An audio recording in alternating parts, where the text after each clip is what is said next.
friends so quietly. Who be picky? Look at what you did to me. These shoes don't even need to buy a new dress. If you ain't there, ain't nobody else to impress. Pray that you know what I gotta do. So, how many times have you been on this ride? Well, I seem to get on this ride every time I think I've fallen in love. Yep. Do you ever think of just walking? I mean, the view outside is beautiful, and you basically miss all of that by taking this ride all the time and just always going so fast. Well, I guess I'm just so used to it.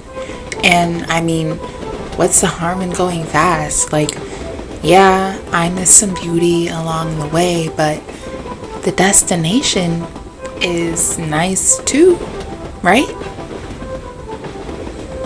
Yeah, but what if the destination isn't actually that great? And what if you really missed your stop along the way by going so fast?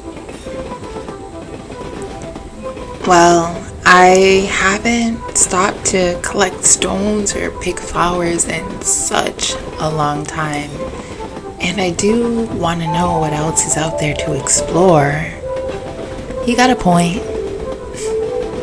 Do you want to get off this ride? Finally?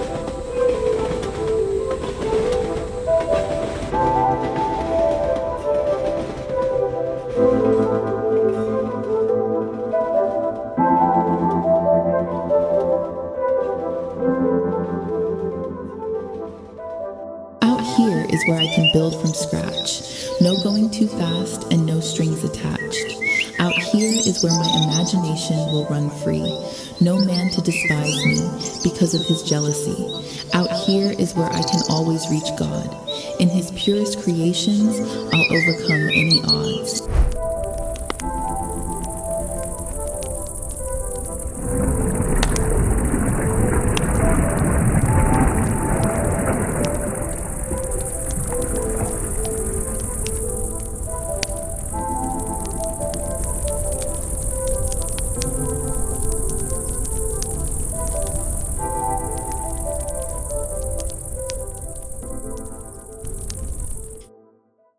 Hello everyone, I'm Gazelle and welcome to the Parasocial Podcast, where I teach you about parasocial relationships online, internet safety in terms of dating, inner child healing, collaboration, creativity, and honestly, so much more. Today's podcast episode is for artists and creative-minded individuals, specifically women. So, I'm going to ask you, do you know the difference between a love story and a man simply attempting to activate his creativity through a relationship or romance with you? Let's talk about it. I've noticed that many of us naturally creative women are susceptible to being the object of limerence. This can apply to practically any woman, really, but I want to specifically hone in on why creative women are exploited through false romance. Now, if you don't know what limerence is an intense infatuation with someone, marked by obsessive thoughts and a deep longing for reciprocation. It's often characterized by the idealization of the other person and emotional distress, especially if the feelings aren't mutual or are based on unrealistic expectations. So when you pair limerence with the fact that these people have a collection of parasocial data to go off of from you, you get what I envision as a heist, a robbery. First, imagine yourself as a beautiful work of art in a gallery. Now, imagine a poor, starving artist dying from burnout, admiring this work of art in the museum and obsessing over it so much that he becomes jealous that he did not create that art himself. So, he visits this work of art every single day, stalking it, learning the intricacies of its environment as he plots to steal it. And when he gets the chance to take it out of its environment, he brings it home, obsesses over it even more, and studies it even closer. He might even show it off to the world and say, look what I'm in possession of. It's mine. only to realize he hates it because it reminds him of what he could never actually create or be himself. In retaliation for that inner shame, he proceeds to completely change it in an attempt to make it his own. In terms of narcissistic abuse, this is considered entraining, when a narcissist literally brainwashes you, trying to change you into their ideal of perfection, an ideal of perfection that doesn't exist, so he is never satisfied, even after the obsession, the heist, the studying, and completely changing it. Still, the starving artist was never happy. Now, when you're a creative, and especially a creative woman, literally anything can activate your creativity because everything you experience and see has a story tied to it. Everything has beauty and despair, love and death tied to it, and that's what artists are naturally drawn to. Vulnerability is our first language. The most vulnerable emotions are what we connect with the most. And, as a creative woman, that's something others want to experience, especially those who lack the ability to activate creativity within themselves, especially those in an identity crisis, experiencing burnout, or going through a midlife crisis. You are a target, and you have to be aware of when someone is only mirroring you so you can let down your defenses, naturally, only for them to later abuse and take advantage of you and your gifts. These people typically lack the ability to activate their creativity because they remain on the surface. And on the surface is where the light exists, sure, but vulnerability exists deeply within the dark aspects of who we are. Creativity comes from the ugly, scary, painful aspects of life, not just the beautiful. Creativity is more than an aesthetic. It is more than what is available at the surface. It is more than love and light. And these men who go after creative women, they don't ever go deep. They don't ever actually self-reflect, do the shadow work, or engage in inner child healing. What they do is fine-tune and manipulate their external appearance to embody what appears to be depth, when really it is simply an unskilled 2D drawing by a neglected inner child just looking for inspiration and evolution. These narcissistic individuals internalize the art and make themselves the art. They are an empty canvas that can only mimic and trace what true artists externalize from within. So, these men think that obtaining a work of art that truly embodies depth and curiosity of self will help their creative expression expand. This is where the formula gets extremely toxic and manipulative because, in order for them to evoke that inspiration up close, they have to evoke pain and despair within the woman first. They have to make her feel those deep and painful emotions in order to siphon whatever energy she creates out of it, and to mimic whatever emotions she exudes while being belittled and devalued. Because these are emotions that the narcissist refuses to ever acknowledge within himself. So he treats his victims as mirrors, to pretend that he is in tune, to pretend that he knows what healing feels like, to mimic someone who deeply feels, just to feel like he can create like them too. But they are essentially an empty hall of mirrors. Why do you think vampires cannot see their reflection? Now, as creative women, I assume that many of us often create from a place of releasing trauma and emotions, finding beauty in what comes out of all the beautiful and painful things in life. And I know that many of us have experienced difficult childhoods. So, I want to go deep into a psychological theory that puts into perspective how we get into these relationships and why we often dissociate, delude, and disconnect from reality when faced with narcissists, where codependency and creativity clash. I was studying child development and learned that when a child is faced with trauma throughout their formative years, they can end up developing a dissociative disorder in adulthood. Since a child cannot physically escape abuse the majority of the time, they mentally go elsewhere and detach from reality in order to protect themselves as much as they can.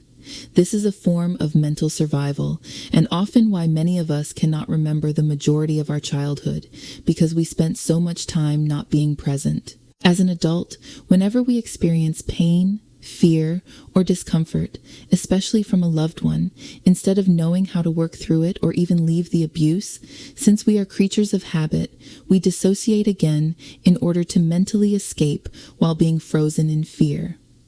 When we experienced abuse as children, we were taught that it's normal for the people we love to abuse us, which also taught us how to stay in abusive situations. I also noticed how abused children can end up being highly imaginative and creative as adults because they've constantly flexed that part of their brain in order to create a new world in their mind, practiced from dissociating as a child.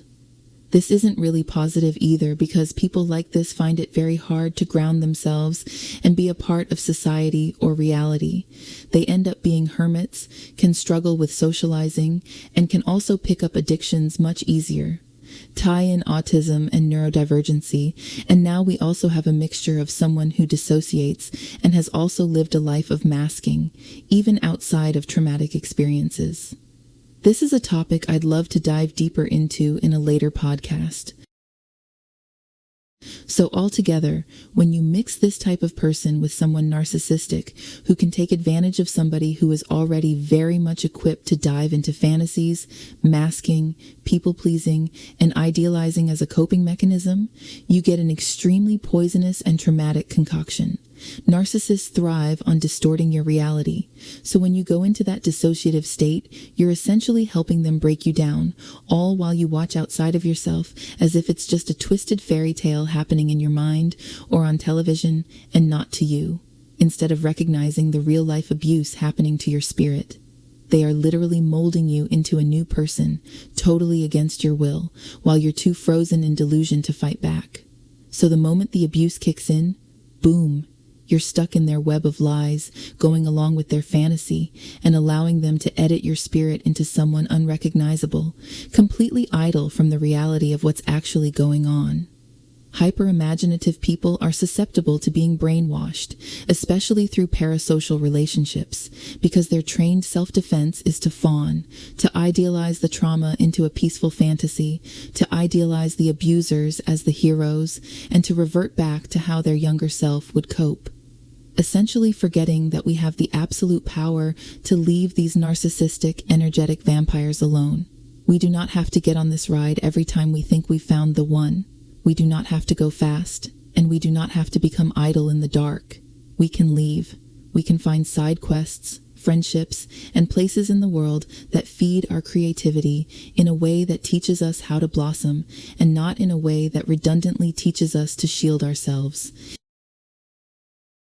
And so you will know it's a love story when you train your mind to establish when you're beginning to morph in order to appease a bad situation and a bad person.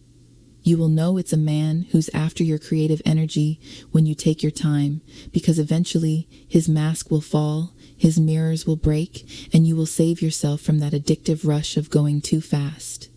You can get off this ride of being too quick to hide your sword in the face of abuse.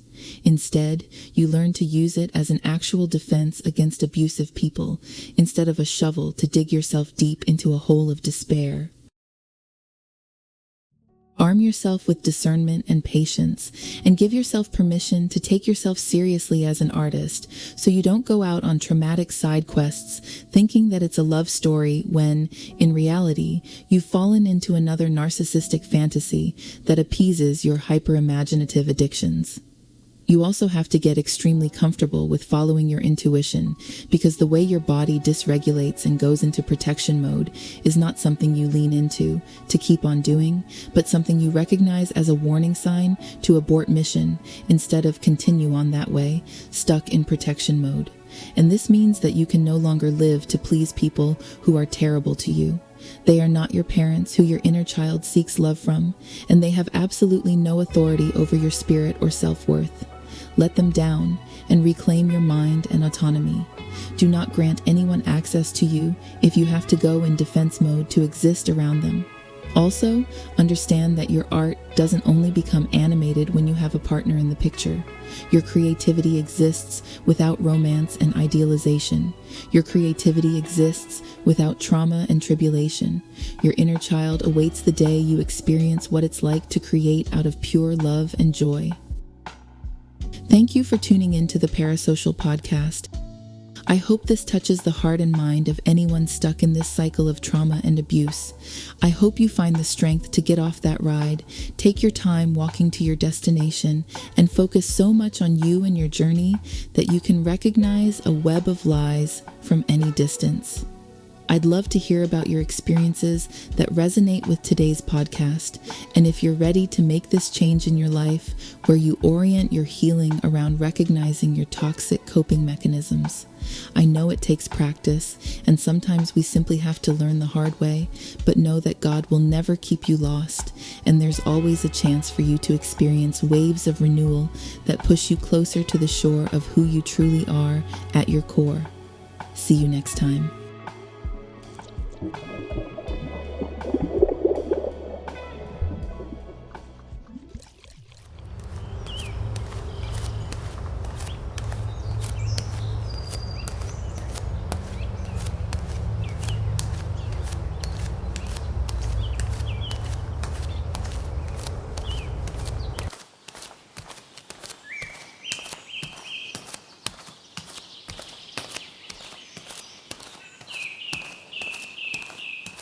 The more you release, the lighter you'll feel. The more you release, the more you will feel. The more you release, the higher you'll float. The more you release, the more that you'll know. Don't keep it inside. Inside is where it will grow. So release and release and release and let go. The more you let go, the more God will reveal the destiny that's for you, the path that is real. Embrace the unknown. Let your spirit unseal. For in your release, your true self will heal.